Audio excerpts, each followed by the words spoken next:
They said Precinct 18 was untouchable, a fortress where badges were licenses for brutality, where evidence vanished on command, and where even judges bowed to corrupt officers' demands. For 20 years, they'd perfected their operation.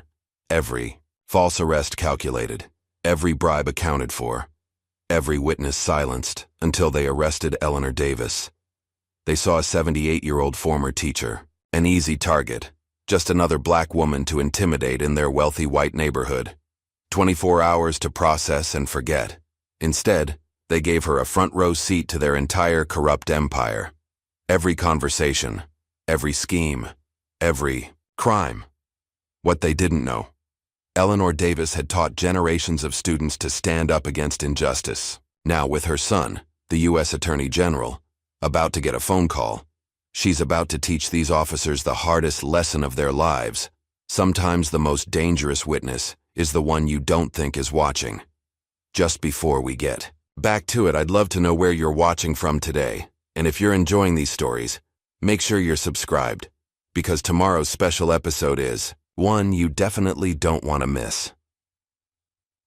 The late afternoon sun cast long shadows across the pristine aisles of Thompson's Market, an upscale grocery store nestled in the heart of Oakwood Heights. Eleanor Davis adjusted her pearl necklace, a retirement gift from her former students, as she carefully examined the fresh produce. At 78, she carried herself with the same dignity that had commanded respect in her classroom for over 4 decades. The store's fluorescent lights gleamed off the polished floors, creating an almost sterile atmosphere that matched the carefully curated clientele who typically shopped there. Eleanor noticed the sideways glances from other shoppers, but paid them no mind. After all, she'd lived in this city longer than most of them had been alive. Officers Brad Mitchell and Kyle Harris stood near the store's entrance, their presence more intimidating than reassuring. Mitchell, a stocky man with close-cropped blonde hair and cold blue eyes, nudged his partner as Eleanor moved between the aisles. "Look at her," Mitchell muttered, his voice low but carrying an edge. "She doesn't belong here." Harris, younger and eager to prove himself, straightened his spine. "Want to check it out?" They approached Eleanor as she examined a bunch of organic bananas, their footsteps deliberately heavy on the tile floor. Eleanor looked up, her expression composed despite the sudden tension in her shoulders. "Ma'am," Mitchell's voice carried that false politeness that had always set Eleanor's teeth on edge. "We've received some complaints about suspicious activity in the store." Eleanor set the bananas down carefully, her movements measured and deliberate. "I'm simply shopping, officer. I've lived in this city for over 50 years. "Really?" Harris's skepticism dripped from every syllable. "And you often come to this particular store?" "I go where I please, young man," Eleanor replied, her teacher's voice emerging naturally. "This market carries specific items I need for my Sunday dinner." The store manager, Thomas Parker, a man whose pressed shirt couldn't hide his obvious discomfort, approached the group. His eyes darted between the officers and Eleanor, clearly having made his choice about whose side to take. "She's been wandering the aisles for nearly an hour," Parker offered, though Eleanor had arrived barely 20 minutes ago. "Several customers have expressed concern." Eleanor's hand tightened on her purse strap. "That's absolutely false. I've only just arrived, and I have my receipt from the parking meter to prove it." Mitchell stepped closer, invading Eleanor's personal space. "Let's see some ID, ma'am." As Eleanor reached for her purse, Mitchell suddenly grabbed her arm. The force of his grip sent her stumbling backward, and before she could regain her balance, he shoved her. Eleanor fell hard against the display of carefully stacked oranges, sending them rolling across the floor. "Stop resisting!" Mitchell shouted, though Eleanor hadn't moved a muscle except to break her fall. "I'm not—" Eleanor started, but Harris was already pulling her arms behind her back, the handcuffs biting into her wrists. Near the checkout counter, a young black man named Jordan Carter had his phone out, recording the entire incident. His hands shook with anger, but he kept the camera steady, documenting every moment of the injustice unfolding before him. Mitchell spotted him and broke away from Eleanor, storming toward Jordan. "Delete that video right now." "I know my rights," Jordan started, but Mitchell grabbed his phone, twisting his arm until Jordan's fingers released their grip. Delete it, or you'll be joining her downtown, Mitchell growled, shoving the phone back into Jordan's hands and watching as the young man, shoulders slumped in defeat, erased the evidence. Eleanor watched this exchange through eyes that had seen too many similar scenes over her lifetime. She remained dignified even as Harris roughly pulled her to her feet, even as other shoppers pretended not to see, even as the manager began directing his employees to clean up the scattered produce, as if that were the real tragedy. "I want to speak to your supervisor," Eleanor said clearly, her voice carrying across the now silent store. Mitchell laughed, the sound ugly and sharp. "Lady, you'll be lucky if we don't add assaulting an officer to your charges." They marched her through the store, past wide-eyed cashiers and customers who suddenly found their shopping lists fascinating. Outside, the late afternoon had turned golden, the kind of beautiful day that usually brought people out to their porches. But the sidewalks were mysteriously empty as the officers pushed Eleanor toward their patrol car.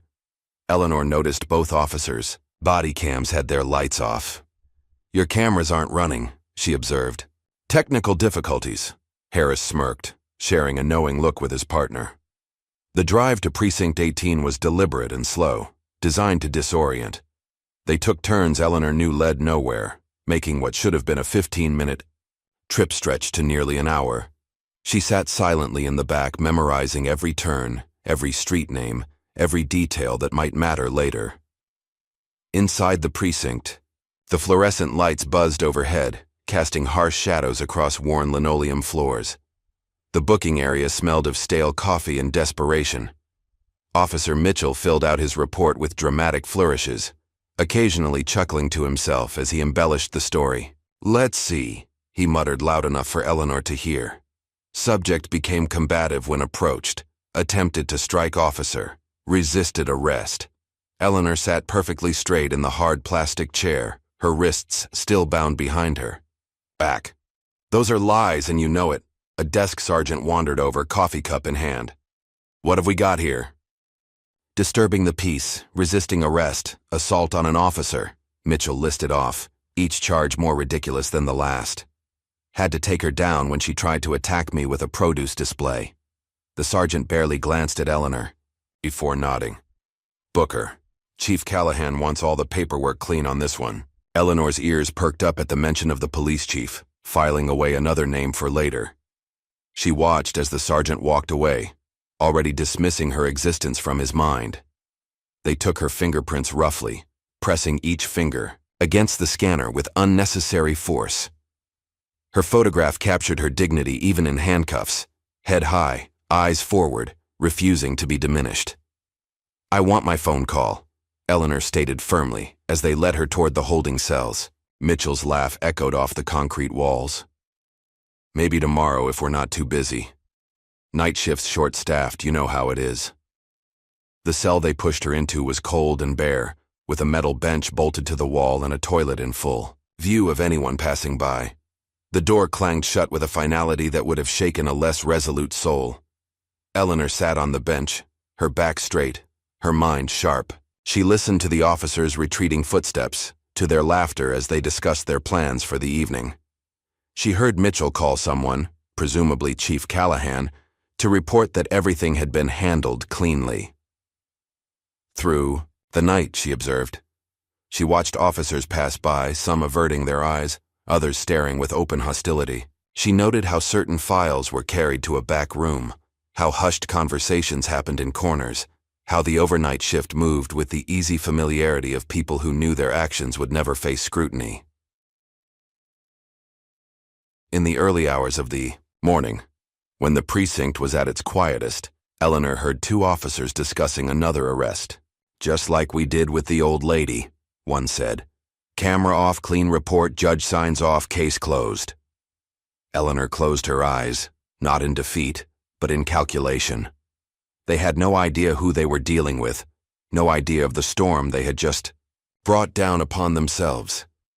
She thought of her son Malcolm, of the power and resources at his disposal as U.S. Attorney General. These officers thought they were following their usual playbook, but they had just made the biggest mistake of their careers.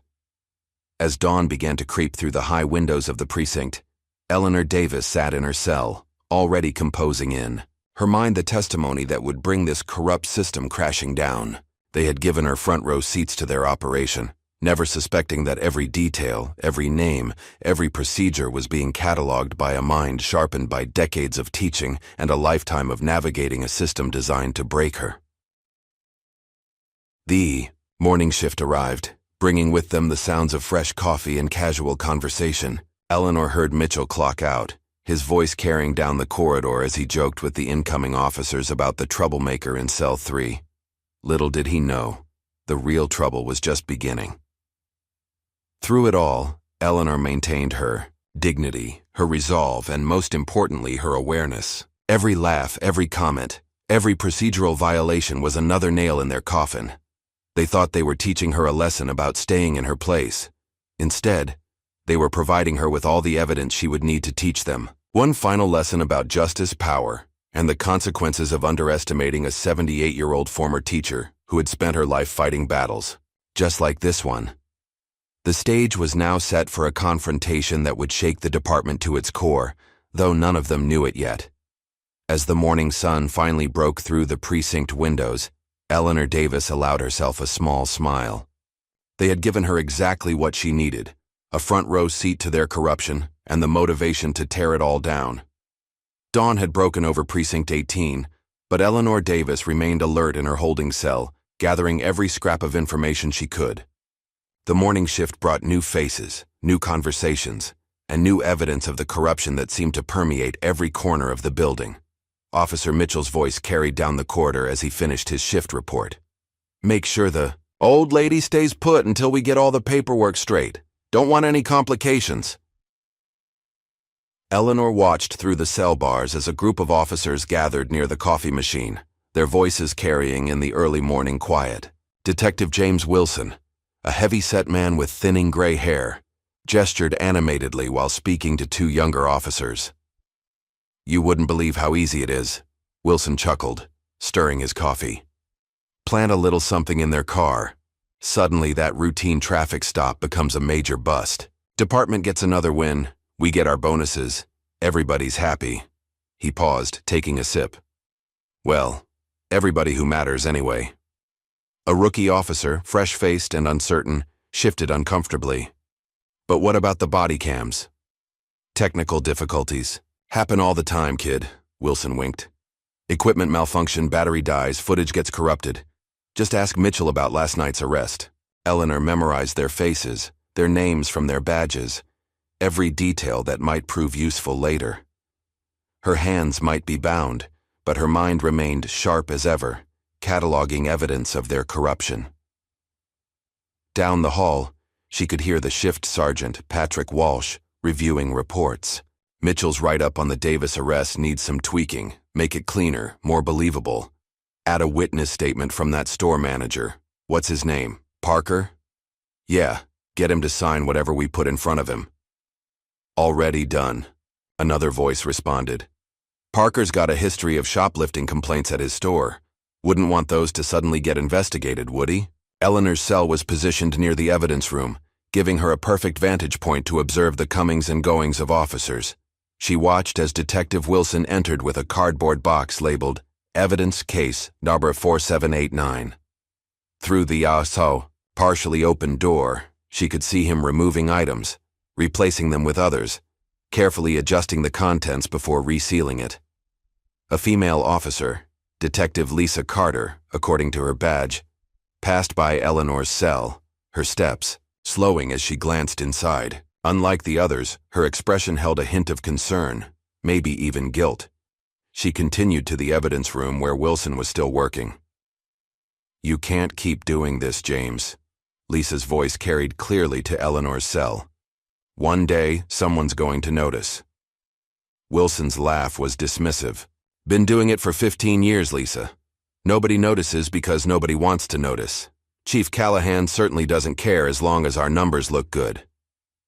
Lisa's response was cut short by the arrival of Officer Harris, who burst into the evidence room with nervous energy. "Chief wants all body cam footage from last night deleted. Says it's a direct order from above." "Above?" Lisa questioned. "You mean the mayor?" "Higher. Harris lowered his voice, but Eleanor could still hear him clearly. Judge Whitaker called personally. Says this needs to disappear completely. Eleanor's eyebrows rose slightly at this new information.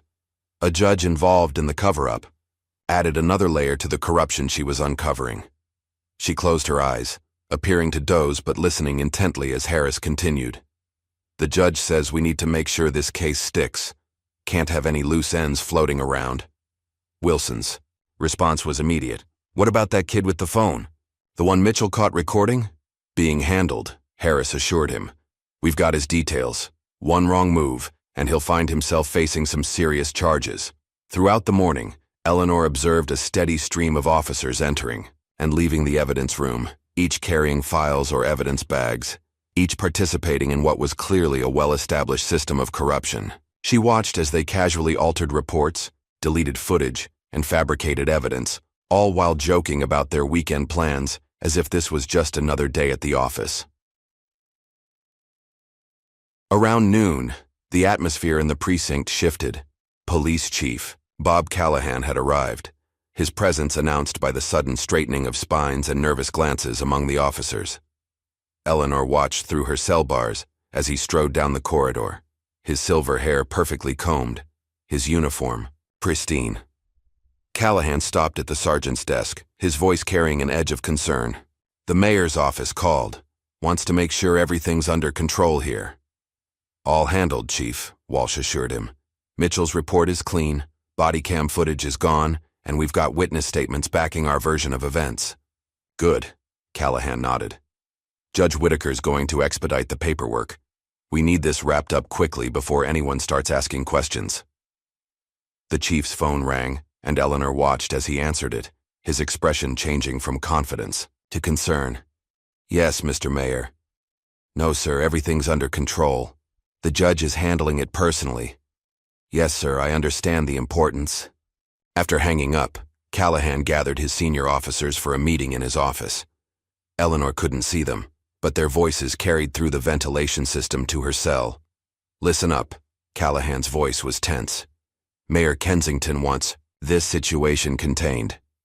If word gets out about what's been happening in this precinct, we're all finished. The Davis arrest needs to be handled perfectly.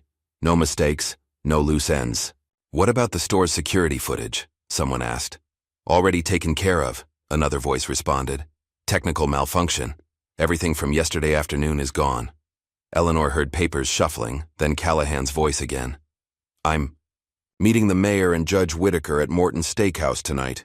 We need to make sure we're all on the same page before this goes any further. The meeting continued, with officers discussing various cases they needed to clean up and evidence that needed to disappear.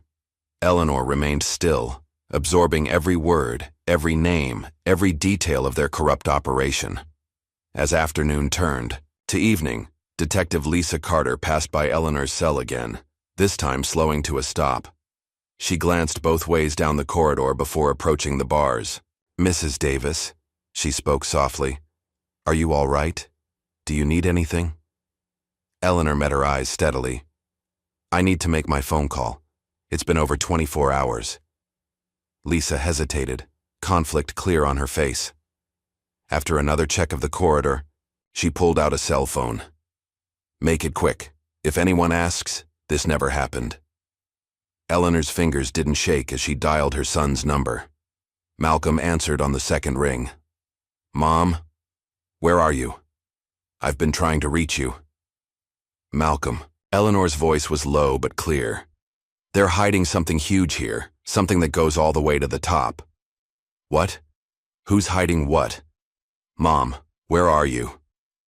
Precinct 18, Eleanor replied, watching Lisa's nervous glances down the corridor. Son, I need you to listen carefully. These people think they're untouchable. They think no one's watching. But they've been sloppy, overconfident. I've seen enough in the last 24 hours to bring this whole department down. Malcolm's sharp intake of breath was audible. Precinct 18? Stay there, Mom. Don't sign anything. Don't give any statements. I'm coming. No, Eleanor's voice was firm. Don't come yourself. Send your team. This goes beyond just my arrest. They've got judges in their pocket, the mayor involved. They're destroying evidence as we speak. Lisa tapped Eleanor's shoulder, Urgently, someone was coming. Eleanor quickly finished her call. Malcolm, they're hiding something huge here. She handed the phone back to Lisa just as footsteps approached.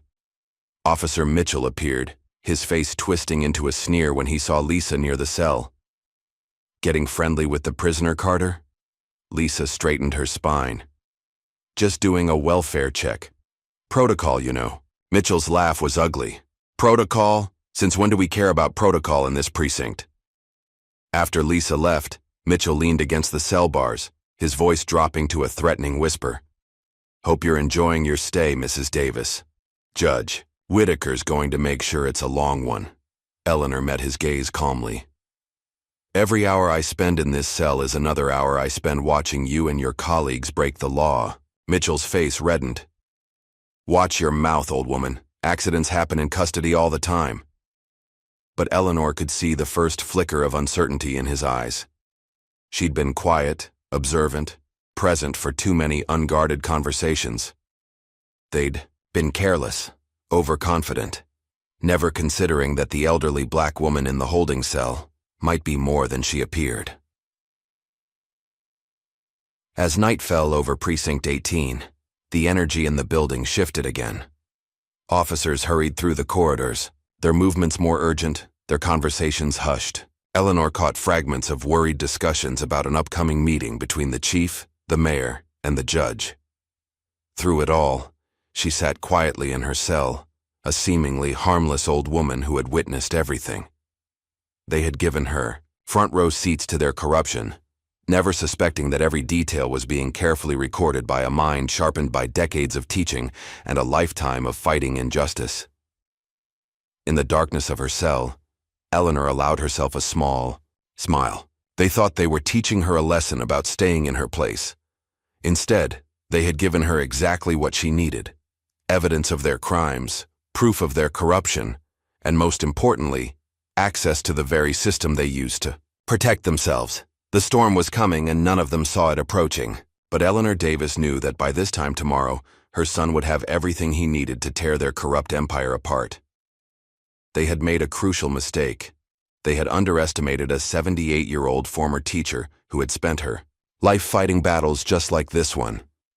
And now, thanks to their own arrogance, she had the evidence to bring them all down. Malcolm Davis sat in his Washington, D.C. office, his mother's words echoing in his mind. They're hiding something huge. Here. His fingers drummed against the polished mahogany desk as he processed the implications of her call. The U.S. Attorney General rarely involved himself directly in local police matters, but this was different. This was personal. Sarah, he called, to his chief of staff, get me everything you can on Precinct 18, and I mean everything. Sarah Williams, a sharp-minded woman in her 40s, who had worked with Malcolm for over a decade, was already moving. I'm assembling a team now. Do you want me to contact the local FBI office? Not yet. Malcolm's voice was measured, controlled. Let's see what we're dealing with first. And Sarah? Nobody outside this office knows about this. Not until we're ready. Within an hour, Malcolm's spacious office had transformed into a command center. Analysts pored over precinct records, financial statements, and complaint histories. The pattern that emerged was disturbing but not surprising: a steady increase in civil asset forfeitures, a suspicious number of dismissed complaints, and an unusually high rate of technical malfunctions with body cameras. "Sir," one of his analysts called out, "you need to see this." She pulled up a spreadsheet on her laptop. Precinct 18's arrest rates for minorities are 3 times higher than any other precinct in the city, but their conviction rates are nearly perfect. That's statistically impossible unless they're fabricating evidence, Malcolm finished, his jaw tightening. Keep digging. The phone on his desk rang, a secure line used only for sensitive matters. Davis, he answered. Mr. Attorney General, Mayor Kensington's voice oozed false concern. I just learned about an unfortunate incident involving your mother. I want to assure you this is all a misunderstanding. We're prepared to release her immediately with our sincerest apologies. Malcolm's laugh was cold. Mayor Kensington, I'm afraid it's far too late for that, but I appreciate you confirming your involvement in this matter. The mayor's sharp intake of breath was audible. Now, let's not be hasty. I'm sure we can work something out that benefits everyone. The only thing that would benefit everyone is a complete investigation of your precinct's practices, Malcolm replied. And that investigation begins today. He hung up before the mayor could respond, turning to Sarah. Get me Judge Thompson in the federal circuit. We're going to need some warrants. Across town, Detective Lisa Carter sat in her parked car outside Precinct 18, her hands shaking slightly as she stared at the USB drive on her passenger seat. Years of collected evidence, deleted body cam footage she'd managed to recover, copies of falsified reports, recordings of conversations about bribes and cover-ups. She'd been gathering it all, waiting for the right moment, the right person, to trust with it. Her phone buzzed, a text from Officer Mitchell. Chief wants everyone in early tomorrow. Big meeting about the Davis situation. Lisa picked up the USB drive, making her decision. She drove to a coffee shop 3 towns over, used their public Wi-Fi, and sent an encrypted email to the Attorney General's office. Then she drove home, taking a circuitous route to ensure she wasn't followed. Back in Washington, Malcolm's team was building their case. Sarah entered his office with a stack of printouts. We've got something. A detective from Precinct 18 just sent us a treasure trove of evidence. She's been collecting it for years. Malcolm spent the next hour reviewing the files. Video footage showed officers planting evidence. Audio recordings captured discussions of bribes, and spreadsheets detailed the protection racket they ran on local businesses. But it was the connection to Judge Whitaker that made Malcolm sit up straighter. Look at this, he pointed to a series of bank transfers. Every time Whitaker dismisses a case involving Precinct 18 officers, a large deposit appears in an offshore account linked to his wife's maiden name. Sarah nodded. And there's more. The mayor's been getting kickbacks from civil asset forfeitures. They're using a shell company to launder the money through local development projects. Malcolm stood, walking to the window that overlooked the city.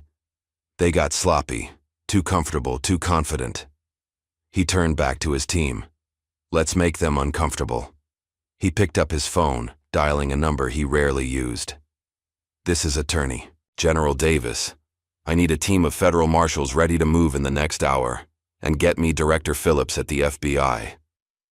The machinery of federal law enforcement began to move. Teams were assembled, warrants were prepared, and surveillance units took up positions around Precinct 18. Malcolm watched the pieces fall into place, knowing timing would be crucial. At Precinct 18, Chief Callahan was in a panic. He'd just received word that Eleanor Davis was the Attorney General's mother, and now his carefully constructed world was threatening to unravel. He paced his office, phone pressed to his ear.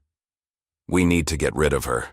Judge Whitaker's voice crackled through the line. Transfer her to maximum security, lose her in the system for a few days.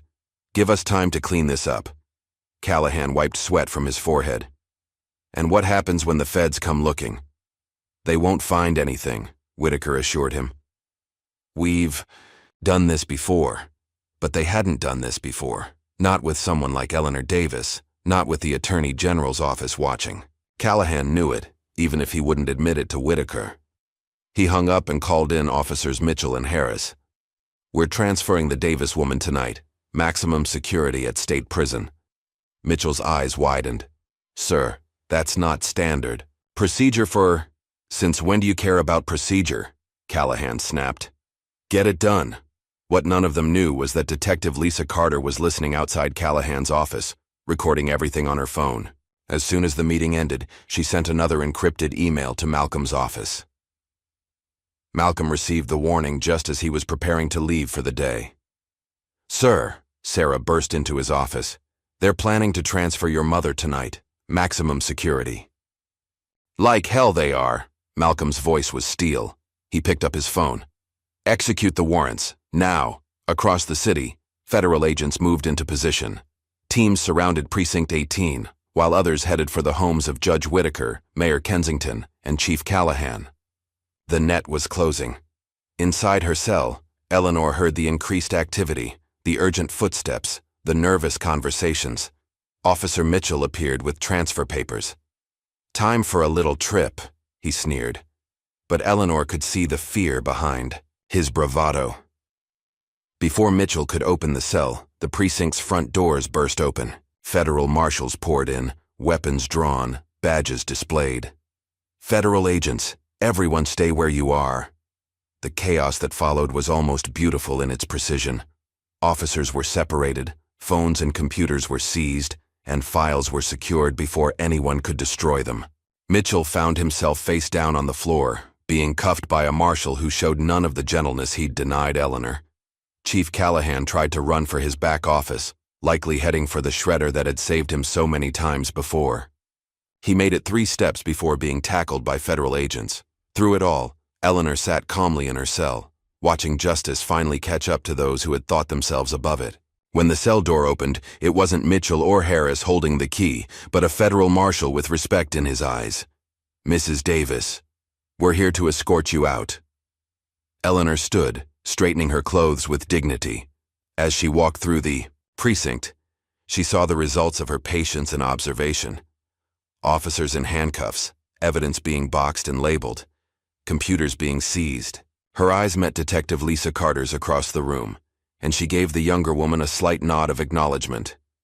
Outside, television news crews had already gathered, their cameras capturing the moment as federal agents led out the corrupt officers who had thought themselves untouchable. Eleanor emerged into the evening air, her head high, her spirit unbroken. Malcolm was waiting by a black SUV, his usual composed demeanor cracking slightly at the sight of his mother. "Mom," he stepped forward, embracing her. "Are you all right?" "I'm fine, son," Eleanor patted his cheek.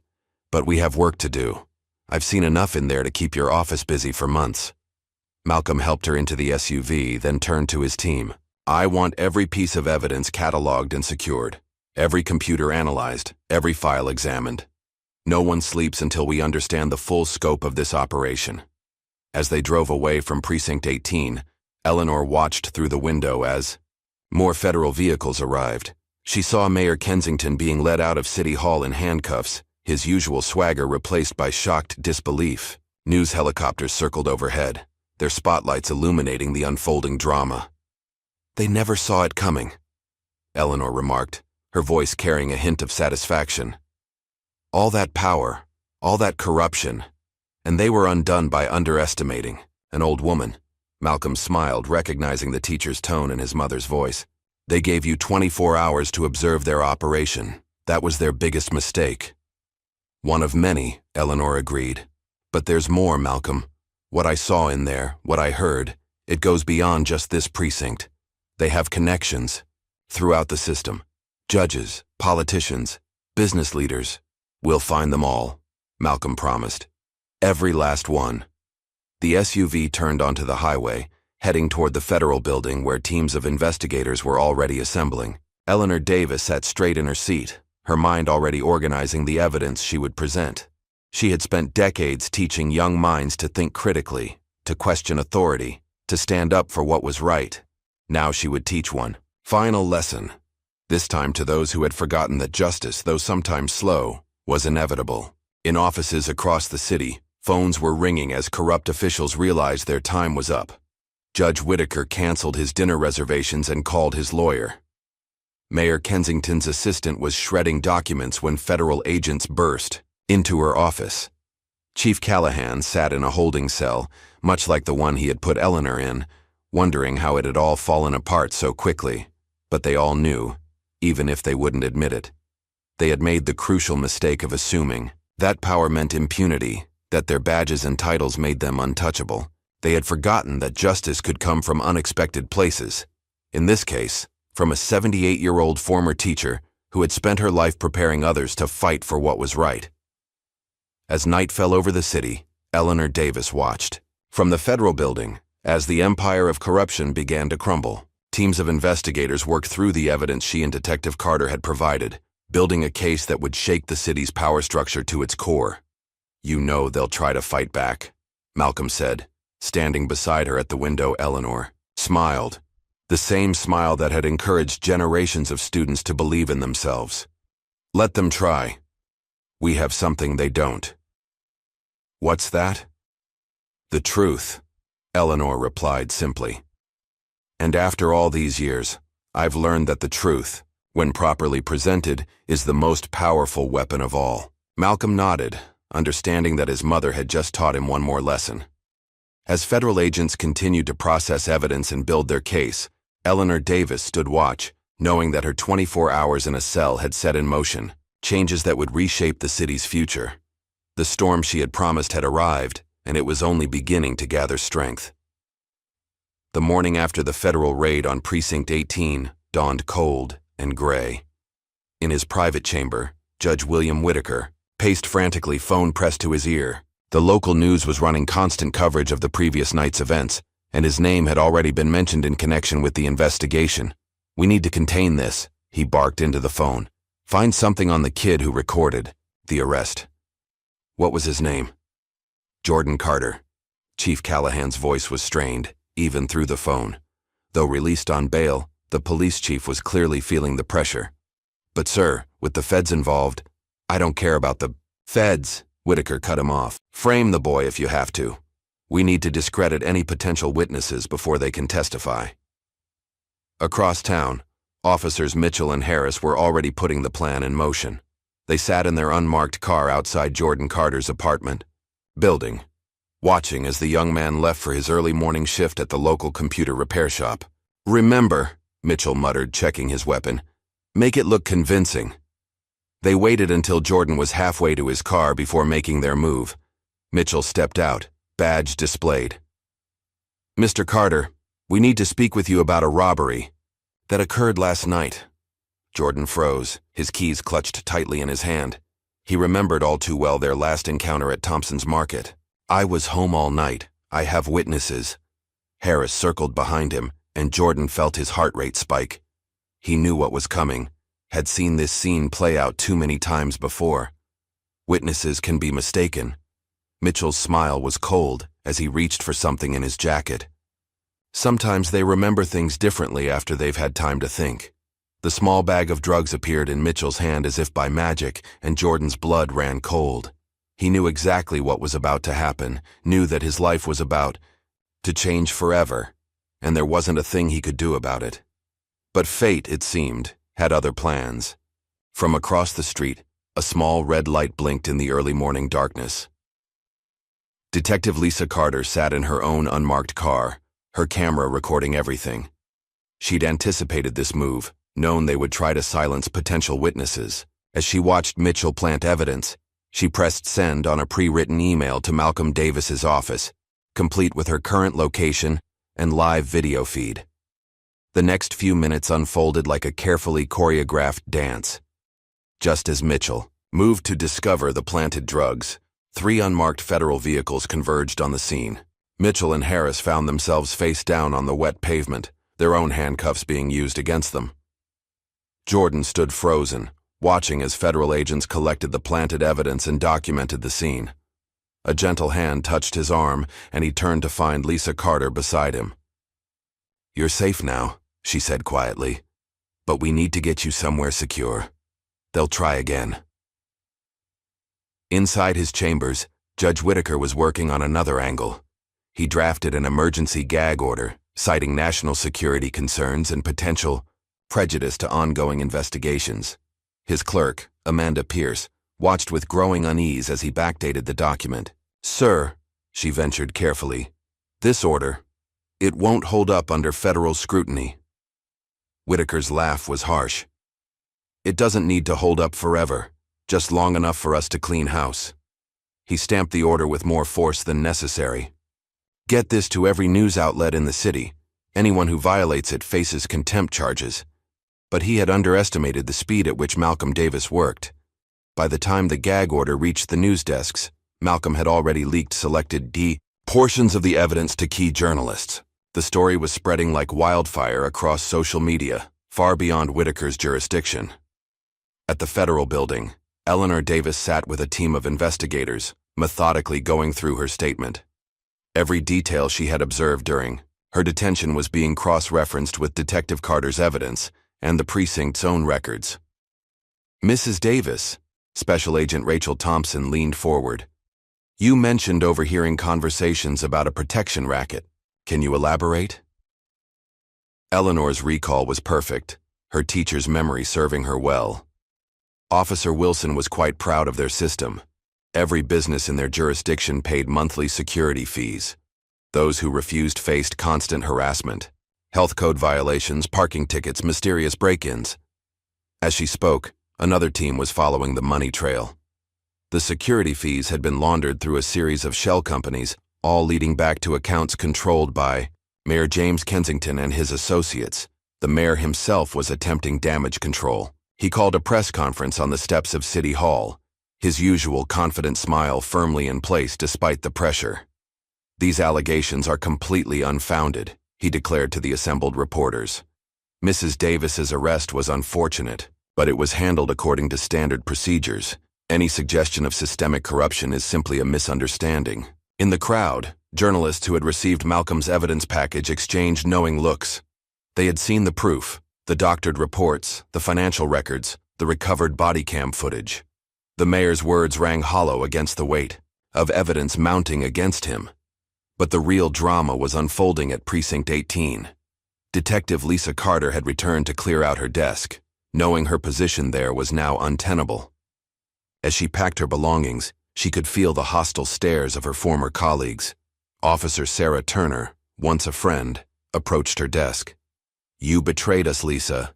Everything we built here, everything we worked for, you threw it all away." Lisa continued packing, her movements deliberate. "What we built was wrong, Sarah. What we worked for was corruption, pure and simple. We kept order." Sarah's voice was hard. "We made this city safe. Safe for whom?" Lisa finally looked up. "Safe for the wealthy? For the connected? What about people like Jordan Carter? Like Eleanor Davis? When were they ever safe in our city?" Before Sarah could respond, a commotion erupted in the hallway. Federal agents were back, this time with more specific warrants. They headed straight for the records room, where decades of case files were stored. Lisa watched as her former colleagues scrambled to appear cooperative while subtly attempting to destroy evidence. But it was too late. Malcolm's team had already accessed the precinct's backup servers, and every deleted file, every altered report was being recovered. In his private office, Chief Callahan received an urgent call from Mayor Kensington. "This goes away," the mayor's voice shook with barely controlled rage. "Or you do. Understand?" Callahan understood perfectly. He had been the mayor's fixer for years, handling delicate situations, making problems disappear. But this time was different. This time they were facing an opponent who couldn't be intimidated, couldn't be bought, and couldn't be silenced. He made one last desperate move, ordering his most trusted officers to target Lisa Carter. "She's the weak link," he told them. "Remove her from the equation, and this all falls apart." But Lisa was already one step ahead. As two officers approached her car that evening, they found themselves surrounded by federal agents. Malcolm had anticipated this move too, ensuring that the key witness in his case remained protected. The next morning, the city woke to breaking news. Judge Whitaker's gag order had been overturned by a federal judge, and the full story was finally reaching the public. News helicopters circled over Precinct 18, capturing footage of federal agents carrying out box after box of evidence. Eleanor Davis watched the coverage from Malcolm's office, her expression serene. "They never understood," she mused, "that their real mistake wasn't arresting me. It was believing that their power made them untouchable." Malcolm nodded, reviewing the latest reports from his investigation team. "They've been operating like this for so long they forgot that the law applies to them too." A knock at the door interrupted them. Sarah Williams entered, her face grave. "Sir, we've got a situation. Detective Carter's cover has been compromised. Someone leaked her home address to some of Callahan's people." Malcolm's response was immediate. "Get her out. Now. Full protective custody." But again, Lisa Carter proved she was always thinking ahead. When Callahan's men arrived at her house, they found it empty. She had already moved to a safe house, taking with her even more evidence, old case files, recorded conversations, and a detailed ledger of every bribe, every cover-up, every abuse of power she had witnessed over the years. The ledger proved to be the key that unlocked everything. Hidden in an old evidence locker, it contained years of meticulous records. Dates, amounts, names of officers involved in various schemes. Lisa had been building her case slowly, carefully, waiting for the right moment to expose it all. As federal agents pored over the ledger, patterns emerged. The corruption wasn't limited to just Precinct 18. It reached into other precincts, other departments, other cities. The protection racket was just the tip of the iceberg. Mayor Kensington, realizing the extent of the evidence against him, made one last desperate move. He called an emergency press conference, intending to paint himself as a reformer who had been working to expose the corruption all along. But as he approached the podium, he found Malcolm Davis waiting for him. "Mr. Mayor," Malcolm's voice carried, across the stunned crowd, "I believe these belong to you." He held up a stack of financial records. "Would you care to explain why millions in seized assets were diverted to offshore accounts in your name?" The mayor's face went pale. He turned to flee but found his path blocked by federal agents. His arrest, broadcast live on every local channel, marked a turning point in the investigation. Back at the federal building, Jordan Carter provided his statement, describing not only Eleanor's arrest, but years of systematic harassment and corruption he had witnessed in his neighborhood. His testimony, combined with Lisa's evidence and Eleanor's observations, painted a damning picture of a system rotted from within. Judge Whitaker made one final attempt to salvage the situation. He called an emergency hearing, hoping to use his authority to suppress the mounting evidence. But as he entered his courtroom, he found it packed with federal prosecutors, journalists, and Eleanor Davis herself, sitting calmly in the front row. The judge's hands shook as he took his seat. Before he could speak, a federal marshal approached the bench with a warrant for his arrest. The evidence in Lisa's ledger had included detailed records of every case he had fixed, every bribe he had accepted. As Whitaker was led from his own courtroom in handcuffs, Eleanor stood. Their eyes met briefly, and in that moment the judge finally understood. They had all underestimated her, had seen only an elderly black woman they thought they could intimidate. They had never imagined that she would be the catalyst for their downfall. The day ended with more arrests, more evidence seized, more corrupt officials facing the consequences of their actions. Lisa Carter, secure in her safe house, continued providing information to Malcolm's team, helping them unravel decades of corruption. Eleanor Davis returned home that evening, finally able to rest in her own bed. But her work wasn't finished. She knew that exposing the corruption was only the first step. The real challenge would be ensuring that what happened to her couldn't happen to anyone else. As she sat in her favorite chair, she could hear the television in the background, reporting on the day's events. The storm she had promised had arrived, and it was changing the landscape of power in ways none of them had imagined. In his office, Malcolm Davis worked late into the night, building the cases that would bring justice to those who had thought themselves above the law. On his desk sat his mother's pearl necklace, recovered from the precinct's evidence room, a reminder of why this fight mattered and who had started it all. The storm was far from over, but the winds of change were blowing strong, and nothing would ever be the same. The morning sun cast long shadows across the steps of the federal courthouse as Eleanor Davis emerged from her son's SUV. The crowd that had gathered outside erupted at her appearance, journalists shouting questions, photographers jostling for position, supporters holding signs demanding justice. But Eleanor didn't hurry or hide. Instead, she paused at the top of the steps, turned to face the cameras, and spoke with the clear, commanding voice that had controlled classrooms for over 4 decades. "I am not afraid," she declared, her words cutting through the chaos. "Justice will be served." The statement was brief, but its impact was immediate. Social media exploded with clips of the 78-year-old former teacher staring down corruption with unwavering dignity. Inside the courthouse, Malcolm Davis watched the scene unfold on a monitor, a small smile playing at his lips. He knew, that look in his mother's eyes. It was the same one she'd worn when facing down school board officials who tried to cut funding for disadvantaged students. But the morning's drama was just beginning. As Eleanor made her way through security, another figure burst through the courthouse doors. Angela Carter, Jordan's mother. Her face was streaked with tears, her hands trembling as she clutched a piece of paper. "Mrs. Davis," she called out, her voice breaking. "Please, I need your help. They're going to kill my boy." Eleanor reached for the woman's hands, steadying them in her own. "Tell me everything, Mrs. Carter." Angela's words tumbled out in a rush. Jordan, still in custody on fabricated robbery charges, had been transferred to a maximum security facility, known for its unfortunate accidents involving witnesses in police corruption cases. "He's just a boy," Angela sobbed. "He was just trying to help you." Malcolm, who had joined them in the courthouse lobby, took the transfer order from Angela's hands. His expression darkened as he read. "Judge Whitaker's signature," he noted. "His last act before being arrested." "Get him out." Eleanor's voice was steel. "Now."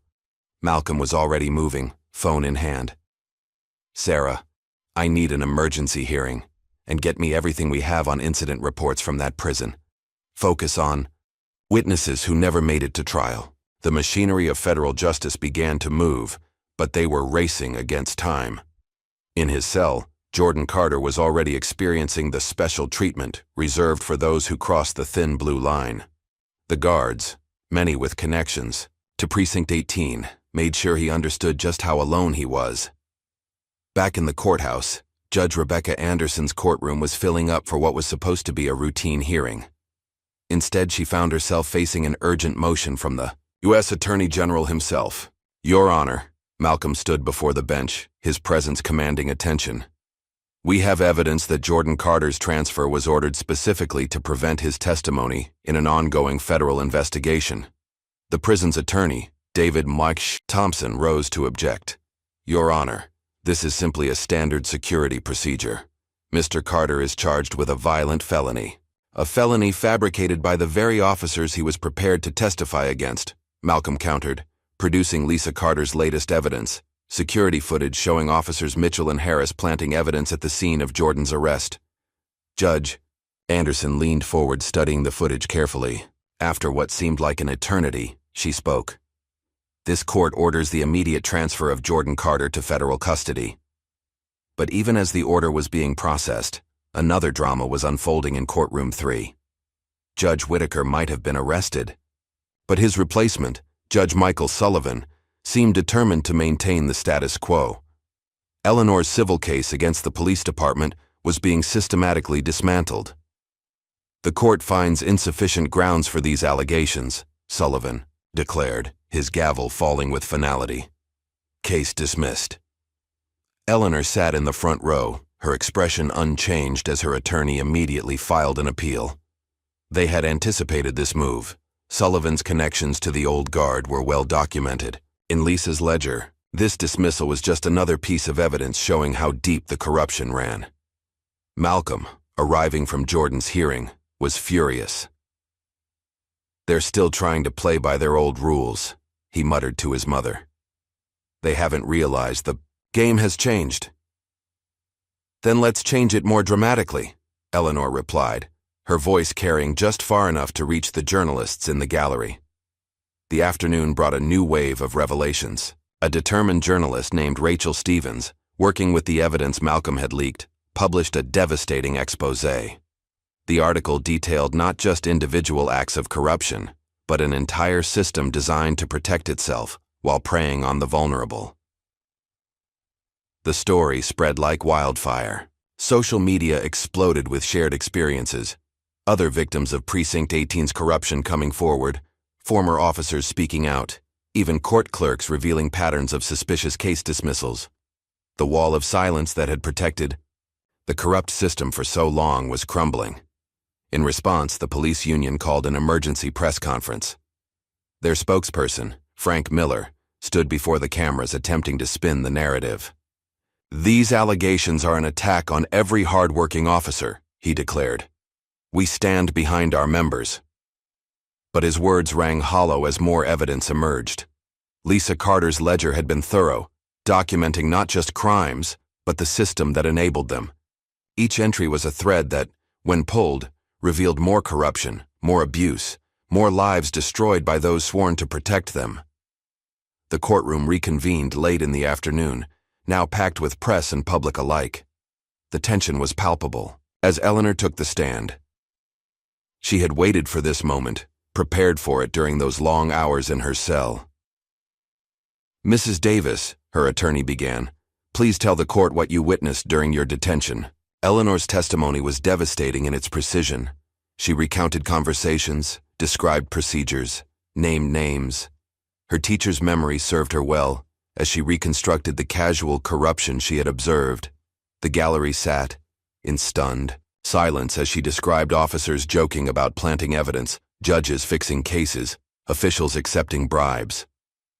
Chief Callahan, seated at the defense table, began to sweat as Eleanor described overhearing his phone conversations about destroying evidence. His attorney passed him a note. "We need to discuss a deal." But it was too late for deals. Malcolm's team had been building their case methodically, using Eleanor's testimony as a framework to hang the mountain of evidence they had gathered. Financial records confirmed her account of bribes.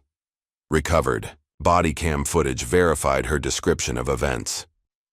Lisa's ledger provided dates and details that matched Eleanor's recollections perfectly.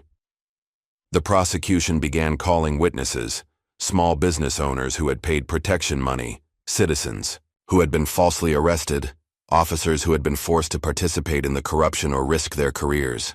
Each testimony built upon the last, creating a picture of systematic abuse that could no longer be ignored.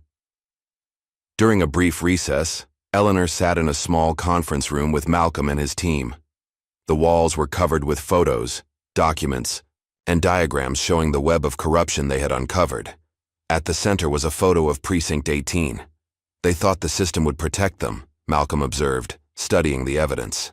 "They never imagined it could be turned against them." Eleanor touched the pearl necklace at her throat, returned to her after being lost in evidence. "They forgot that systems can be changed, son. That's what I taught my students for 40 years." The afternoon session brought a parade of forensic accountants, detailing the complex financial schemes that had enriched Callahan, Judge Whitaker, and Mayor Kensington. The jury's eyes widened as the numbers grew. Millions in stolen assets, bribes paid through shell companies, evidence room property mysteriously disappearing. But it was the human cost that truly captured their attention.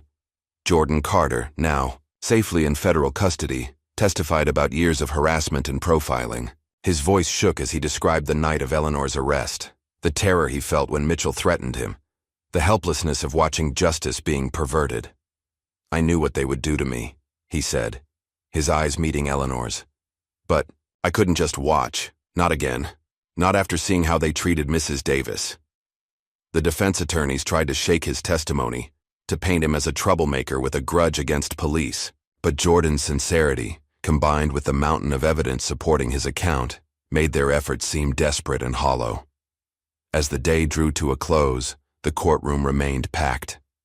Nobody wanted to miss a moment of what was becoming a historic dismantling of corruption.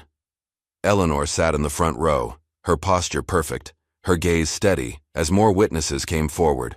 A former court clerk testified about being ordered to backdate documents. A businessman described how officers had demanded protection money, threatening his family when he refused to pay. A rookie cop, voice trembling, recounted being forced to falsify reports or face retaliation.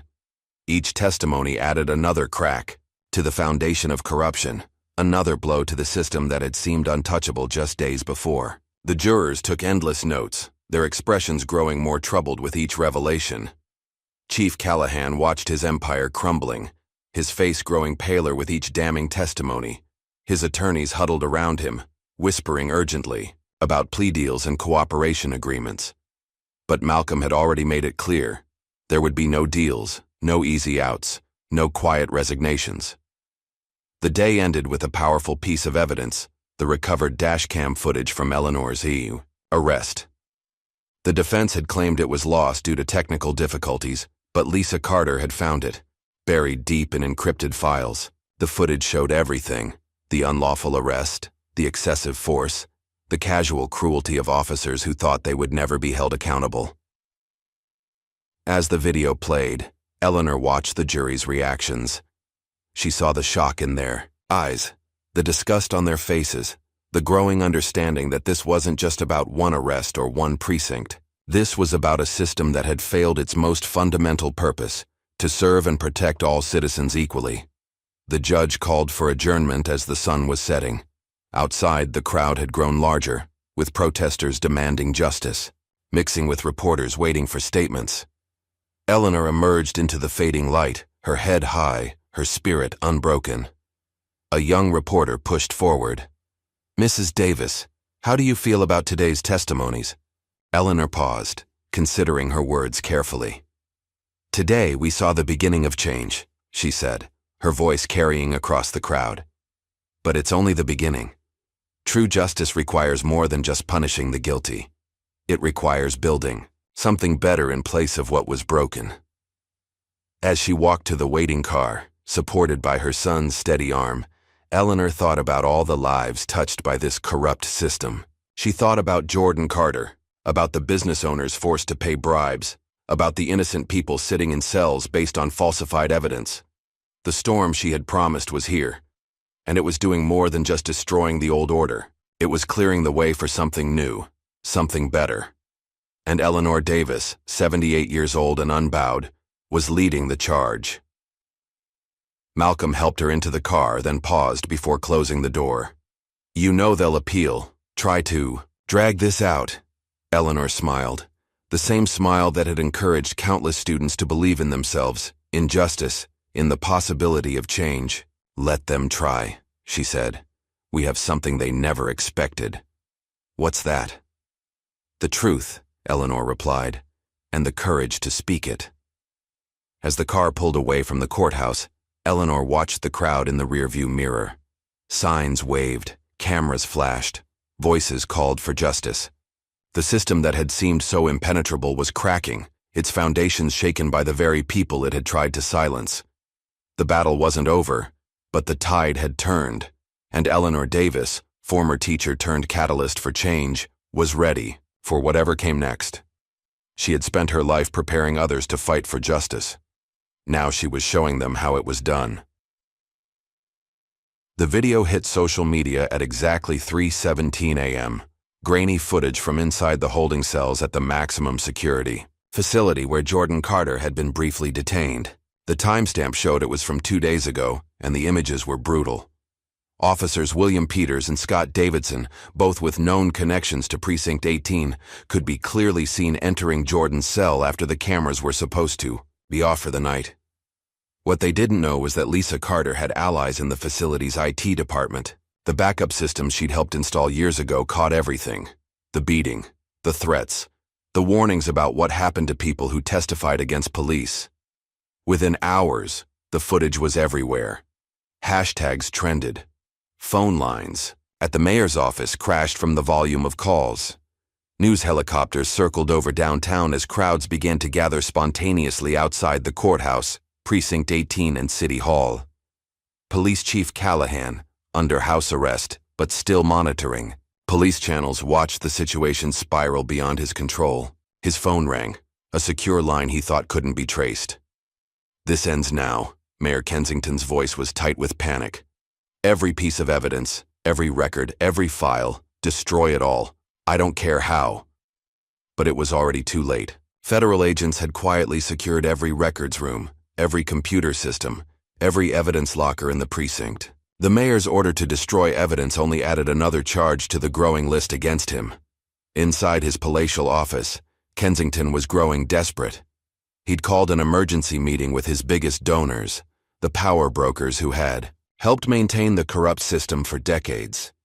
They gathered in a private dining room at the exclusive Summit Club, 50 stories above the growing chaos in the streets. "Gentlemen," Kensington addressed the room of wealthy businessmen and civic leaders, "we have a situation that requires immediate attention. Our investment in this city's leadership is at risk." Richard Hamilton, a real estate developer who'd benefited from years of rigged zoning decisions, spoke first. "How much to make this go away? We can set up a fund, pay off whoever needs paying." "It's beyond that now," another donor, Banking executive William Foster interjected. The feds are involved. That changes everything. As they discussed options, none of them noticed the small red light blinking beneath the crystal centerpiece, another of Lisa Carter's carefully placed recording devices. Every word, every scheme, every admission was being transmitted directly to Malcolm Davis's office. Meanwhile, at the federal building, Malcolm's team was following the money. Financial analyst Jessica Reynolds had spent sleepless nights tracing the complex web of transactions that funded the corruption. Look at this. She pointed to a series of transfers on her screen. Every time the police conducted a civil asset forfeiture, the seized funds were supposed to go into city accounts. Instead, they were diverted through a series of shell companies. Final destination? Offshore accounts controlled by Kensington and his donors. The amounts were staggering. Millions of dollars meant for community programs, police training, and civic improvements had instead enriched the corrupt officials and their allies. The paper trail was complex but undeniable. Malcolm studied the evidence, his expression grim. How long has this been going on? At least 15 years, Jessica replied. Maybe longer. They got sloppy recently, probably thought they were untouchable. The investigation was expanding by the hour. More whistleblowers came forward, encouraged by Lisa Carter's example. A clerk from the permits office revealed how building inspections were rigged to favor certain developers. A former police dispatcher detailed how response times were deliberately delayed in neighborhoods that couldn't pay for enhanced protection. Each revelation fueled the public's anger. The crowds outside city buildings grew larger, more vocal. Signs demanded justice, reform, accountability. Local news crews broadcast live as protesters shared their own stories of encounters with corrupt officers. Inside his chambers, Judge Sullivan desperately tried to maintain control. He issued injunction after injunction, attempting to suppress evidence and silence witnesses. But federal judges overturned his orders as quickly as he could write them. His clerk, Mary Williams, watched with growing concern as the judge's behavior became more erratic. When he ordered her to backdate a series of documents, she quietly added another piece of evidence to the growing case against the corrupt system. The mayor made one last attempt to control the narrative. He called a press conference on the steps of City Hall, surrounded by carefully selected supporters. But as he approached the podium, the wind carried the sound of protesters' chants from the street below. "My fellow citizens," he began, his usual confident smile nowhere to be seen. "What we're witnessing is a misunderstanding blown out of proportion by media sensationalism and outside agitators." From the press corps, Rachel Stevens stood up. "Mr. Mayor, can you explain these bank transfers?" She held up documents showing millions moving from seized assets to private accounts. "Or perhaps you'd like to comment on this morning's conversation at the Summit Club." Kensington's face went pale. How could they know about that meeting? His eyes darted to his security detail, looking for an escape route, but federal agents were already moving through the crowd, warrant in hand. The mayor turned and ran, pushing, past staffers and reporters.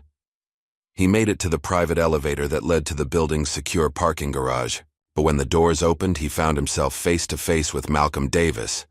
"Going somewhere, Mr. Mayor?" In that moment, Kensington knew it was over. The system he'd helped build, the power structure he'd maintained through bribes and threats, and corruption, was crumbling around him. As agents led the mayor away in handcuffs, cameras captured every moment. The image of the once powerful man, head bowed, being escorted to a waiting federal vehicle, became the symbol of the day's events. But the biggest revelation was yet to come. Federal agents raiding the mayor's mansion discovered a hidden room behind his private study. Inside were files dating back decades, detailed records of every bribe, every fixed case, every act of corruption that had helped maintain their power.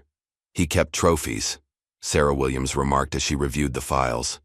Records of everyone he owned, everything he controlled. Malcolm nodded grimly.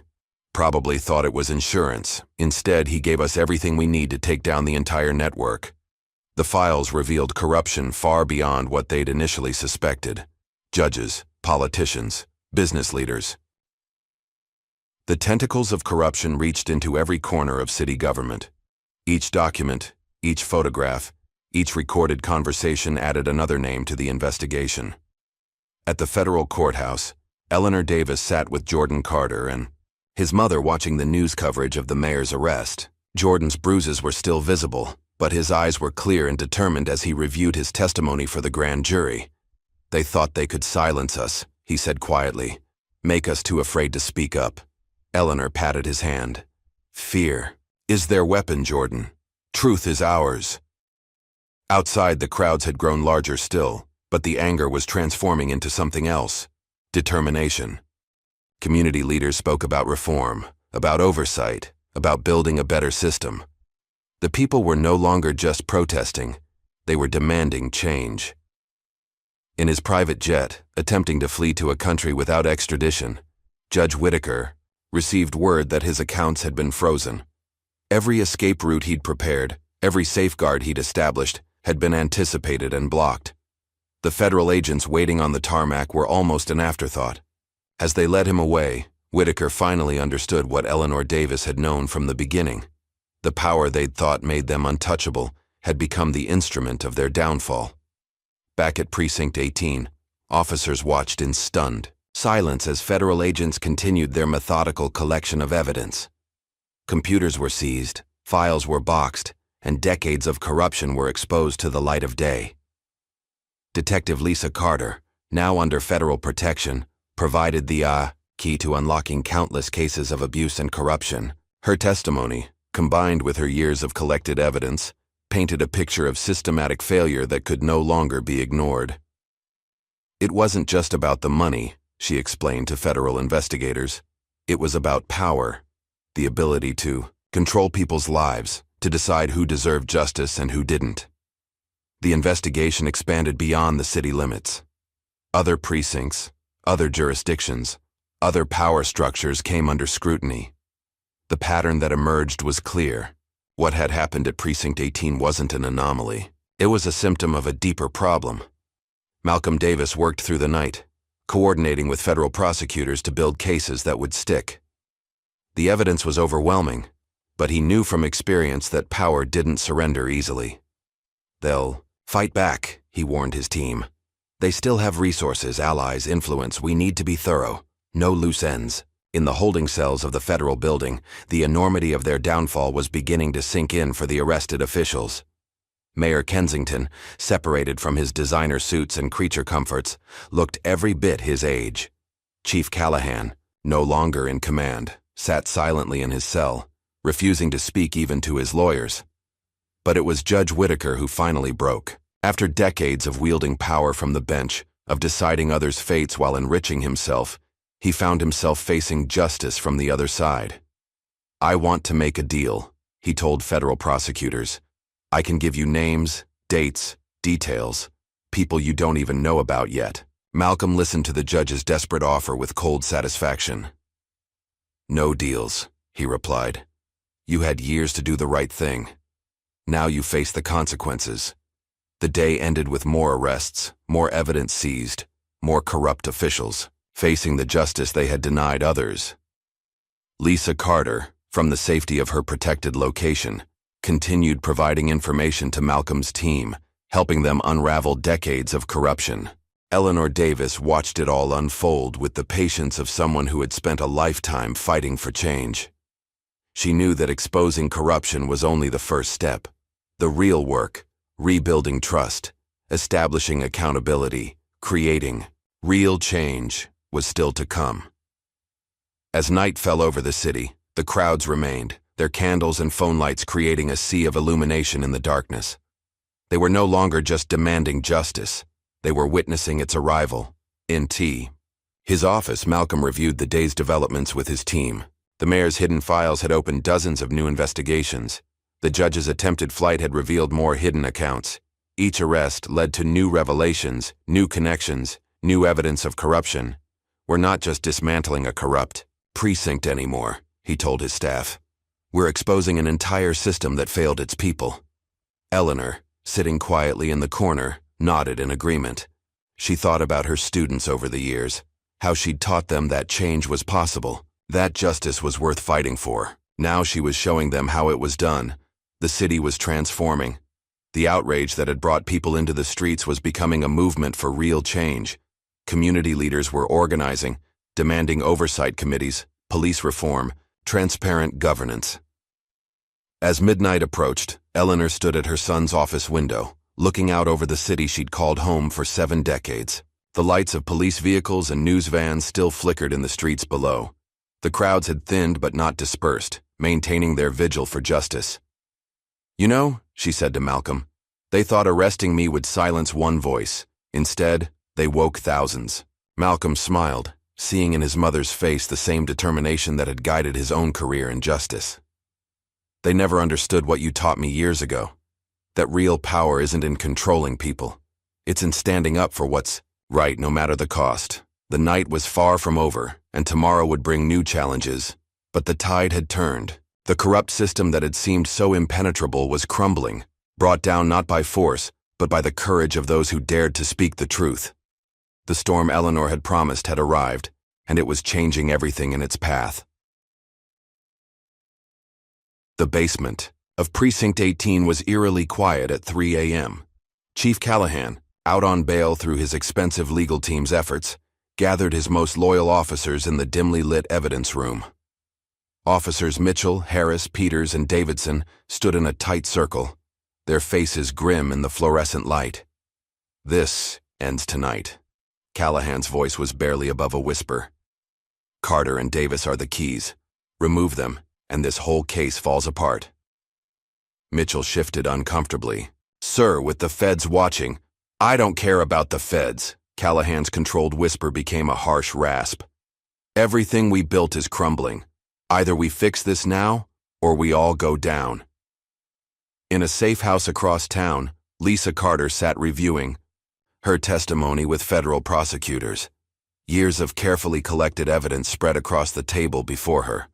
Photos, recordings, financial records, each piece another nail in the corruption's coffin. "The bonuses were just the beginning," she explained, pointing to a spreadsheet. "Officers got paid extra for every false arrest that led to asset forfeiture. The more valuable the seized property, the bigger their cut." The lead prosecutor, Andrea Thompson, leaned forward. "And the judges?" Whitaker wasn't the only one. 3 other judges were on the payroll. They'd dismiss complaints against officers, approve questionable warrants, whatever was needed.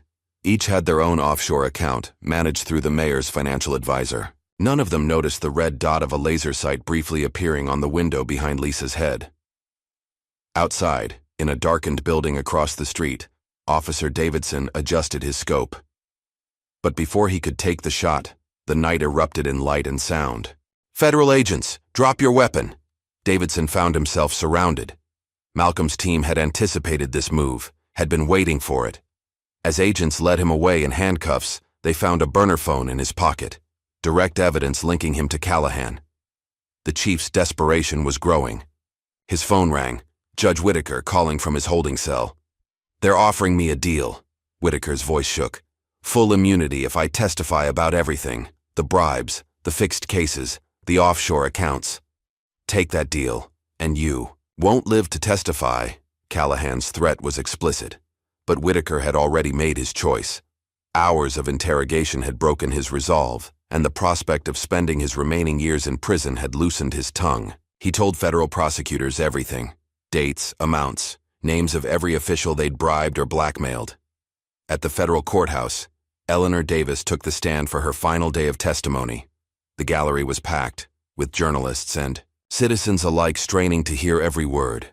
She described not just her arrest, but the systematic corruption she'd witnessed during her detention.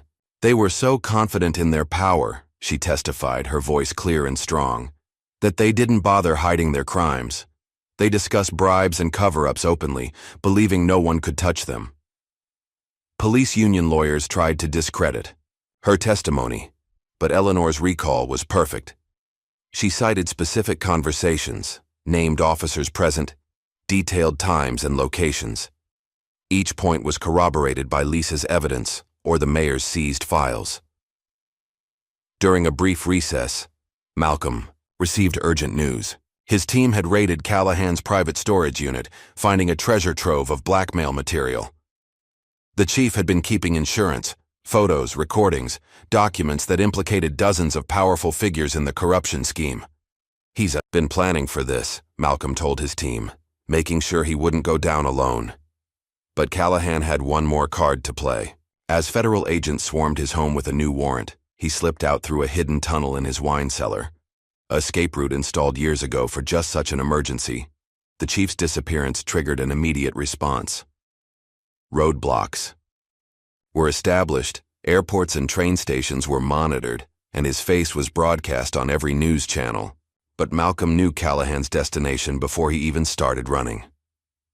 The Canadian border was less than 4 hours away by car. Callahan had a false passport, emergency cash, and a carefully planned route using back roads and rural crossings.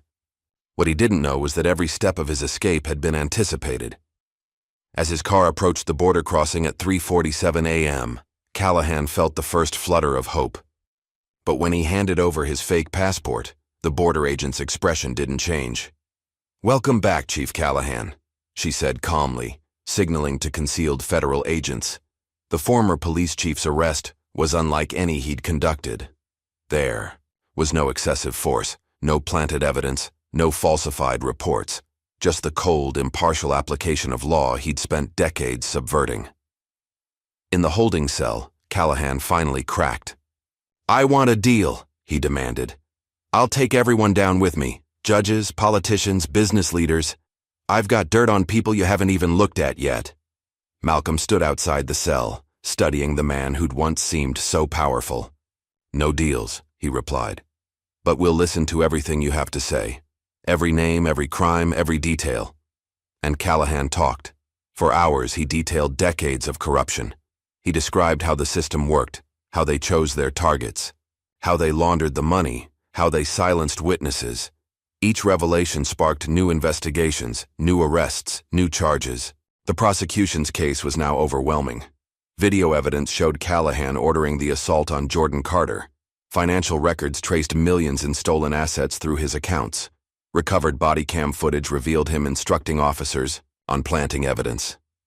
But the most damning testimony came from his former officers. One by one, they took deals, turning on the man who'd led their corrupt enterprise. Mitchell described how they targeted minorities for false arrests. Harris detailed the protection racket they ran on local businesses. Each testimony added another layer to the mountain of evidence. In court, the prosecution presented the video of Callahan and Judge Whitaker discussing bribes. The courtroom fell silent as they watched two pillars of the justice system casually, conspiring to pervert it. "Your Honor," the prosecutor addressed Judge Anderson, "the government has established not just individual acts of corruption, but a systematic effort to undermine the very foundations of justice in this city." The defense lawyers tried to argue procedural points, to challenge evidence on technical grounds, but the weight of proof was overwhelming. Years of meticulous documentation by Lisa Carter, combined with Eleanor's testimony and Callahan's own records, painted an undeniable picture of corruption. The jury deliberation was surprisingly brief. After just 6 hours, they returned with their verdict. The courtroom hushed as the foreman stood. In the matter of the United States versus Callahan, on the charge of conspiracy to violate civil rights under color of law, we find the defendant guilty. The verdicts continued: guilty on racketeering, guilty on obstruction of justice, guilty on witness tampering. Count after count, the jury condemned not just Callahan's actions, but the entire system he'd helped create. Mayor Kensington was next. His trial revealed how deep the corruption had run. Evidence showed him receiving kickbacks from every major city contract, rigging bids to favor donors, using seized assets to fund his personal lifestyle. The mayor's arrogance had been his undoing. He'd kept detailed records of every bribe, every favor, every illegal deal. Those records, found in his mansion's hidden room, now provided prosecutors with a roadmap of corruption. Judge Whitaker's fate was sealed by his own words. Surveillance footage from his chambers showed him openly discussing fixed cases, coaching officers on how to write reports that would withstand scrutiny, arranging for evidence to disappear. The judge's sentence was particularly harsh: life in prison, with no possibility of parole. The justice system he'd corrupted now ensured he would never see freedom again. But the trials weren't just about punishment. Each proceeding revealed more about how the corrupt system had operated, how it had targeted the vulnerable, how it had protected itself. This knowledge was already being used to draft new policies, new oversight measures, new protections. Malcolm Davis stood in his office, watching as federal agents led another group of arrested officials into the courthouse. His mother sat nearby, reading letters from citizens sharing their own stories of abuse and injustice. "This is bigger than we initially thought," he said, reviewing the latest reports. "The pattern we found here, it's not unique to this city." Eleanor nodded, unsurprised. "Systems of power protect themselves, son. What we've done here is show that they're not invincible." The reform efforts were already beginning. Policy changes were drafted to require body camera footage to be independently monitored. Civilian oversight boards were established with real power to investigate complaints. Asset forfeiture laws were rewritten to prevent abuse. But perhaps the most significant change was in the public's consciousness. People who had once accepted police misconduct as inevitable were now demanding accountability. Communities that had lived in fear of corrupt officers were organizing, documenting, speaking out. Jordan Carter, his bruises now healed, became a symbol of this new era. His testimony about police brutality, combined with the evidence of corruption, sparked nationwide conversations about justice reform. "They thought they could silence us with fear," he told reporters outside the courthouse. "But fear only works when you're alone. Together, we're stronger than their corruption." Lisa Carter's role as a whistleblower inspired other officers across the country to come forward. Her careful documentation of corruption became a model for other investigations, showing how systematic abuse could be exposed and dismantled. The final phase of trials focused on the broader conspiracy: the business leaders who'd profited from corruption, the politicians who'd protected it, the officials who'd enabled it. Each proceeding revealed more connections, more crimes, more abuse of power. Richard Hamilton, the real estate developer, was convicted of bribing officials to ignore building code violations. William Foster, the banking executive, was charged with laundering money from the protection racket. One by one, the powerful figures who'd thought themselves untouchable faced justice. In his cell, Callahan watched news coverage of the continuing investigations. The system he'd helped build, the power structure he'd thought impregnable, was being dismantled piece by piece. His attempt to flee had only added years to his sentence. The former chief had one last meeting with federal prosecutors. His lawyer had arranged it hoping for some last-minute leniency, but Callahan's words showed no remorse. "You think this changes anything?" he sneered. "The system will protect itself. It always does." Malcolm, sitting across from him, shook his head. "No, Chief. What you're seeing is the system correcting itself. The same laws you abused are now being used to bring you to justice." The prosecution's closing argument in Callahan's final appeal became a defining moment. The prosecutor, standing before the appeals court, spoke not just about specific crimes, but about the fundamental betrayal of public trust. The defendants didn't just break laws, she argued. They corrupted the very institutions meant to uphold them. They didn't just steal money or abuse power. They stole people's faith in justice itself. The appeals court's decision was unanimous. Every conviction was upheld. Every sentence confirmed. The corrupt officials who had once ruled the city, through fear and manipulation, would spend the rest of their lives behind bars. As news of the decision spread, spontaneous celebrations broke out across the city. People gathered in streets and parks, sharing stories of survival, of resistance, of finally seeing justice done. Eleanor Davis watched the celebrations from her son's office, her teacher's heart proud of the lesson her city had learned. The system wasn't perfect, but it could be changed. Justice wasn't inevitable, but it was possible. "What happens now?" Malcolm asked, standing beside her. Eleanor smiled, the same smile that had encouraged generations of students to believe in their own power. "Now the real work begins. Creating change is harder than exposing corruption, but we've shown it can be done." Outside, the sun was setting on a city transformed. not just by the removal of corrupt officials, but by the awakening of its citizens. People who had once felt powerless now understood their collective strength. The storm Eleanor had promised had done more than just destroy the old order. It had cleared the way for something new, something better. And she, along with countless others, would make sure that this new beginning wouldn't be wasted. Justice had finally arrived, and it would not be denied. 6 months after the verdicts, Eleanor Davis walked slowly down Adams Street, the same route that had led her to Thompson's Market on that fateful day. The neighborhood had changed, not just physically, but in spirit. Where there had once been tension and fear in the air, now there was a sense of renewed community. She paused outside the market, now under new management. The under new ownership sign sparkled in the morning sun, and through the window, she could see a diverse mix of customers shopping freely, without the suspicious glances that had once been so common. "Mrs. Davis," a young clerk waved through the window, one of her former students from years ago. The warm greeting drew smiles from other shoppers who recognized her. Eleanor had become something of a local legend, though she wore the attention with characteristic grace. "The neighborhood feels different now," observed Sarah Williams, Malcolm's chief of staff, who often accompanied Eleanor on these walks. "More alive. People can breathe easier when they're not living in fear," Eleanor replied, adjusting her pearl necklace, the same one she'd worn during her arrest. It had become a symbol of resilience for many in the community. The changes extended far beyond this single street. Precinct 18 had been permanently closed, its building now transformed into a community center focused on civil rights education and police accountability.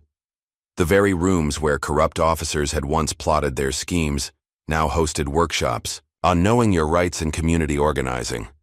Lisa Carter had become a key figure in the ongoing reform efforts. Her testimony had led to investigations in other cities, and she now headed a new police integrity unit, training officers on ethical policing and helping establish accountability measures.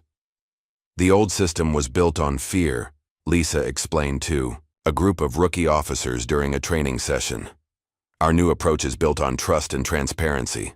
Her words carried extra weight. Everyone knew the price she'd paid for standing up to corruption. The evidence room where she had once secretly gathered proof of wrongdoing was now a public meeting space. Community members could attend monthly oversight meetings there, reviewing body camera footage and police reports with civilian advisors. Jordan Carter's life had taken an unexpected turn. The journalism scholarship he received, funded by seized assets from the corrupt officials, had given him a platform to continue exposing injustice. His first major piece, published in the city's leading newspaper, detailed the human cost of police corruption through the stories of its victims. "Your courage started all this," he told Eleanor during an interview for his latest article. "When you refused to be silenced, you showed others they could speak up too." Eleanor's response was characteristic of her lifelong role as a teacher. "Courage is contagious, Jordan. Sometimes people just need to see it in action to recognize it in themselves." The impact of the case rippled through the justice system. Judge Anderson, who had presided over many of the corruption trials, now led a commission on judicial reform. Her first action was to establish new guidelines for handling police misconduct cases, ensuring they couldn't be buried or dismissed without thorough review. "The corruption we uncovered wasn't just about individuals breaking laws," she explained during a public hearing. "It was about a system that had lost its way. Our reforms must address both." In federal prison, former Chief Callahan watched these changes unfold on the news. His power, once seemingly absolute, had crumbled completely. The officers who had once fearfully followed his orders now testified against him in ongoing investigations. Mayor Kensington's fall had been particularly dramatic. His carefully maintained image as a civic leader had shattered under the weight of evidence. The offshore accounts Eleanor had first heard mentioned in her holding cell had led investigators to hundreds of millions in stolen public funds. The recovery of those funds brought unexpected benefits to the community. Under federal oversight, the money was redirected to its intended purposes: community programs, educational initiatives, and infrastructure improvements in the neighborhoods that had suffered most under the corrupt regime. Judge Whitaker's Fate served as a powerful warning to others who might abuse their authority. He died in prison 3 months into his sentence, his legacy not one of judicial wisdom, but of corruption and betrayal. His death made headlines, but few mourned his passing. The reform movement Eleanor had sparked spread beyond the city limits. Other communities, inspired by her example, began examining their own power structures. Police departments across the country faced increased scrutiny, and civilian oversight boards gained real authority. Malcolm Davis, despite offers of higher positions including a Supreme Court nomination, chose to continue his work at the grassroots level. He established a special task force focused on investigating systemic corruption in law enforcement. "What we learned from my mother's case," he explained to his team, "is that corruption doesn't just happen. It's allowed to happen when people look the other way. Our job is to keep looking, keep questioning, keep demanding accountability." Eleanor's influence was felt in unexpected ways. Law schools began using her case in their ethics courses. Police academies incorporated lessons learned from the investigation into their training programs. Community organizations developed new strategies for documenting and challenging abuse of power. The former evidence locker where she had heard officers plotting corruption now housed a civil rights library. On its walls hung photos documenting the community's struggle for justice, including one of Eleanor standing dignified in handcuffs, her head held high. Detective Lisa Carter's role as a whistleblower inspired others to come forward. A network of police integrity officers formed across the country, sharing information and strategies for identifying and preventing corruption. Her detailed documentation methods became a model for internal affairs departments nationwide. "What Eleanor Davis taught us," Lisa often said in her training sessions, "is that the most powerful weapon against corruption is the truth. Not hidden, not whispered, but spoken openly and backed with evidence." The changes weren't just institutional. Community attitudes shifted as people realized they had power to demand accountability. Neighborhood watch groups evolved into civilian oversight committees. Local businesses that had once paid protection money now contributed to community improvement funds. Jordan Carter's journalism career flourished as he continued investigating systemic injustice. His articles exposed similar patterns of corruption in other cities, leading to more investigations and reforms. The scholarship program named in his honor helped other young journalists focus on investigative reporting. "Every story matters," he told his fellow reporters. "Every voice deserves to be heard. That's what Mrs. Davis showed us when she refused to be silenced." The community center that replaced Precinct 18 became a model for similar transformations across the country. Its programs focus not just on civil rights education, but on building bridges between law enforcement and the communities they served. Officer Sarah Turner, who had once challenged Lisa Carter's decision to expose corruption, now led training sessions on ethical policing. Her perspective had shifted dramatically after seeing the positive changes reform had brought to the community. "We were wrong," she admitted during a public forum. "We thought power meant control. But real power comes from trust, from serving the community, not dominating it." Eleanor's pearl necklace, which had been lost in evidence during her arrest, became a symbol of resistance to injustice. Local artists incorporated its image into murals celebrating community resilience. Young activists wore pearl necklaces at demonstrations, honoring her legacy of dignified resistance. The transformation wasn't without challenges. Some officers resigned rather than adapt to the new accountability measures. Others fought against reforms, claiming they would make policing more dangerous. But the evidence showed otherwise. Community trust led to better cooperation and safer conditions for both officers and citizens. Malcolm's decision to decline the Supreme Court nomination surprised many, but not those who knew him best. "Real change," he explained, "happens in communities, not just courtrooms. My mother taught me that justice is built from the ground up." The federal investigation she had sparked continued to uncover connections to corruption in other cities. Each new revelation led to more reforms, more accountability, more change. The storm Eleanor had promised had become a nationwide movement for justice. Former Officer Mitchell, serving his sentence in federal prison, finally showed remorse during a restorative justice session. "We thought we were above the law," he admitted. Mrs. Davis showed us that no one is untouchable when people stand together for justice. The documentation of Eleanor's case became required reading in civil rights courses. Law professors used it to demonstrate how systematic corruption could be exposed and dismantled. Police academies studied it as an example of what happens when power is abused and the importance of ethical policing.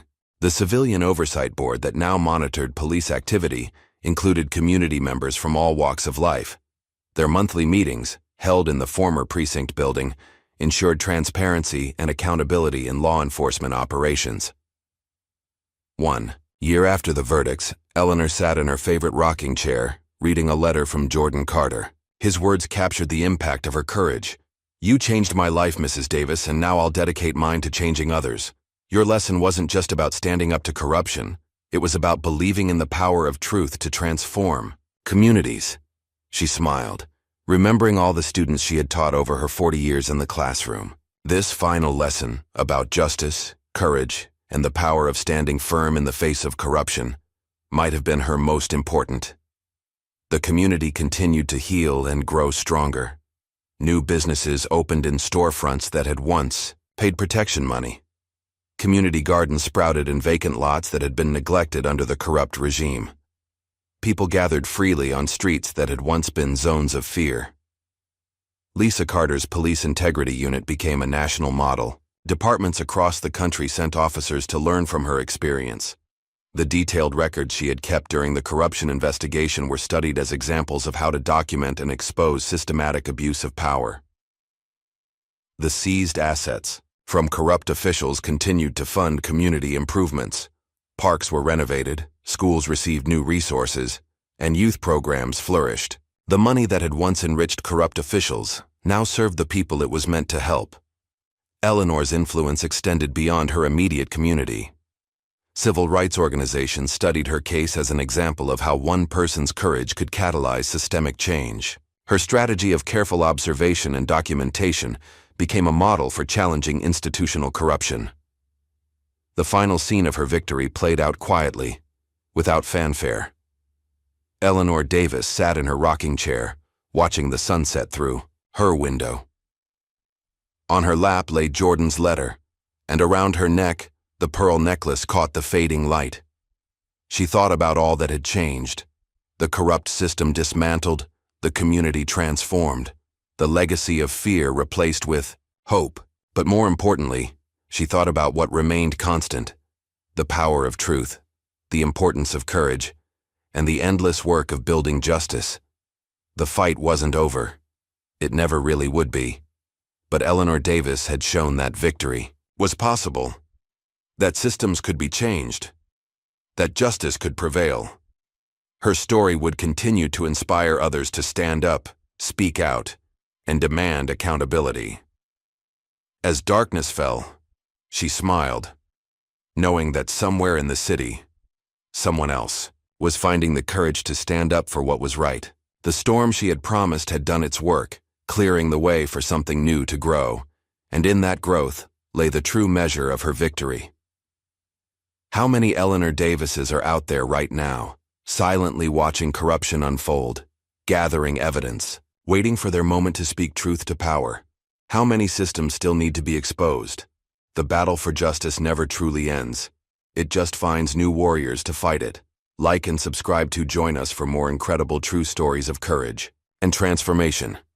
Hit that notification bell to be part of our growing community of justice seekers.